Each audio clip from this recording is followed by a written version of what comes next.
Na-hack yung luma mong credit card at saka pinadalhan ka na ng bagong credit card, anong gagawin mo? Pag-usapan natin yan. So guys, for example, napadalhan ka na ng bagong credit card kasi nga let's say na-hack yung luma mong credit card. What you're going to do with your new credit card? Simply, number one, lahat ng mga naka-auto debit, ito yung for example, Spotify, YouTube Premium mo, Netflix mo, you have to update it to the new credit card number. Because syempre, iba na ang credit card number ng bago mong credit card versus the old one na na-compromise. Number two, syempre guys, when you're going to pay your bills for your new credit card, for example, nagagamit ka ng other applications or other banks to pay for your credit card na yon, make sure i-update mo rin to the new credit card number. Kasi syempre guys, gusto mo dito pumasok ang iyong payment. Do note, sometimes kahit luma yung credit card number na binabayaran mo, okay rin lang naman nun. But to be safe, let's just update it to the new credit card number. Now, pag magtanong ka, paano yung mga previous installments mo or yung mga previously charged doon sa credit card mo na na-compromise or na-hack, huwag po kayo mag-aalala. Automatic yan ita-transfer to the new credit card. So for example, meron kang installment na ongoing sa whatever shop na yan, shop A.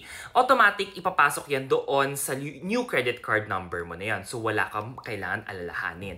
Ang hindi lang automatic na transfer dito is yung mga auto-debit. Katulad ng sinabi ko nung una, yung mga Shopify, yung mga Spotify, yung mga Netflix, yung mga iCloud natin.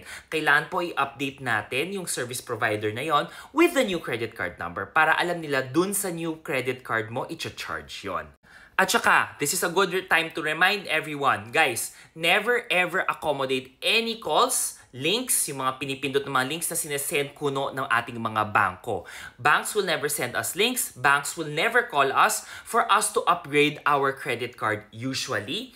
And they will not ask us and call us for reward redemption. Kung gusto mo mag-reward redemption or gawin mong air miles or gawin mong mga EGCs, yung mga points mo, gawin mo siya mag-isa, tumawag ka ng hotline. And of course, wag na wag po tayo magbibigay ng any private information, especially yung OTP natin. Kasi pag na-compromise ang ating credit card and nalaman nila na binigay mo ang OTP, that will be a valid transaction at hindi yan mare-reverse ng bangko because nabigay mo yung OTP. Yes, maraming paraan ng pagsascam ang mga hackers, scammers ngayon sa mundo na yon. Alam kong 2025 na, pero syempre doble kayod pa rin sila. So let us be wiser than a scammer.